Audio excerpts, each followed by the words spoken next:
Patrick O'Flynn is not a person who does things rashly, so this would be something he would have thought about, and it's something he would have consulted others in the party over. So I think that Patrick O'Flynn has got the support of a large section of the party, and this is why he's made those comments. And they're not aimed at Farage himself, they're aimed at the people around Farage. They're saying that the advisors have turned him into this thin-skinned, snarling, aggressive person. When I first started reporting on him a couple of years ago, he was a lot more jovial, he was a lot more sort of light, a lot funnier. But then as the parties got more successful, he's had to become more serious. I think people would think it was bizarre if he still carried on in the same way.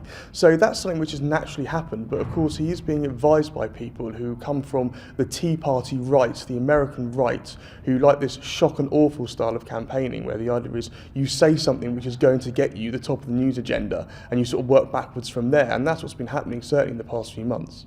I think he's always had people around him who obviously praise him. The problem is now that he's not with those same people anymore. Some of those people are still in the party and they feel a little bit cut out by it. And I think there's a little bit of sort of personal jealousy, personal rivalry there. But there's no doubt about it that he's surrounded himself with people who are very much Farage supporters and not Ukip supporters. Well, some of the advisors, their contracts have run out and they've left already actually. So it's a case of whether or not he would rehire them, and what's happened recently, may stop him from doing that. I think Nigel sees this very much as just sort of the children fighting while the parents were away. Nigel was in Thanet for much election campaign. I think he feels that if he was in head office with UKIP, then a lot of this wouldn't have happened because he'd just be around more. So I think that the one person taking this least seriously out of everyone is Nigel Farage.